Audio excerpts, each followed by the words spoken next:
This is a paid review on the Emeet S800 4K webcam. This comes with an inbuilt privacy cover by moving the switch on top, removable USB-C on the back of the webcam, and USB-A into your computer. You get around 45 degrees of tilt, and it can be moved left and right to around 45 degrees, and it can be mounted onto a tripod if required. It is quite a big unit when it is mounted, so it will stick out quite a bit on the back. In a dark room with just the glow from our laptop screen, and we can't really be seen, which is of no benefit for anyone. So we turned on our larger computer monitor screen, which has the standard Windows background, and we can be seen, but we are very blue because of that background that's being displayed, but at least we are visible now.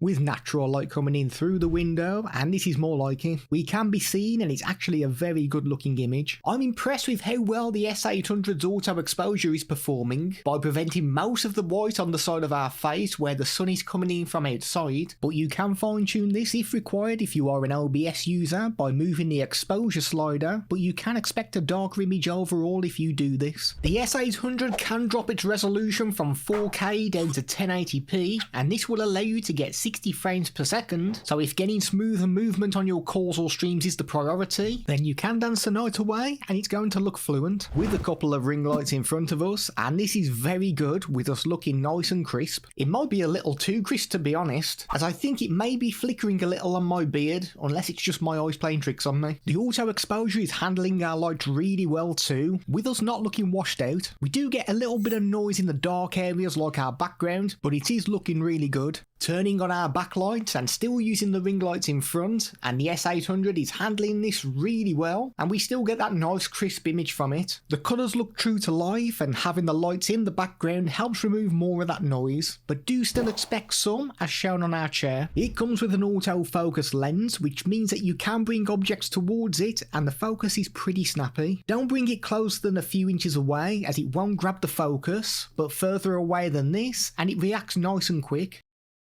Removing a green screen in OBS, and it does a really good job. We do get some noise at the bottom, but this is more to do with my green screen being too close and us just not getting enough light at the bottom. The image quality is still very good. This is a microphone test of the Emeet S800 webcam. This is the kind of audio you can expect from the inbuilt microphones. You can install the Emeetlink software, and this will give you options to manually configure the webcam. We can enable or disable noise reduction for the microphone, add grid lines if you really want to fine tune where you are positioned on camera. There's a metering option which changes the light into your scene. There are 4 of these available, so pause the video here if you want to know which each of these do. We can set a central area of focus, which will put whatever is closest to the lens in focus. We can toggle this to the face focus mode, which will put your face in focus even if an object is closer towards that lens of the S800. You can manually configure this focus if you want to, closing that field of view up from its widest 73 degrees all the way down to 40 degrees. If you want to prevent much of your background from being on display, there will be a very slight loss in image quality the more that you zoom in. HDR can be enabled, but this will only work in the 30 frames per second mode. Enabling this did make a significant change to the lighting, and whilst it did a great job with the light behind us, it does produce a much softer image when it is being used, so you will lose details on your face, but it is a decent option if you are struggling with a lot of light when you're on camera. Preset filters can be selected from the drop down to change the way your image looks, or you can customize your own by adjusting the sliders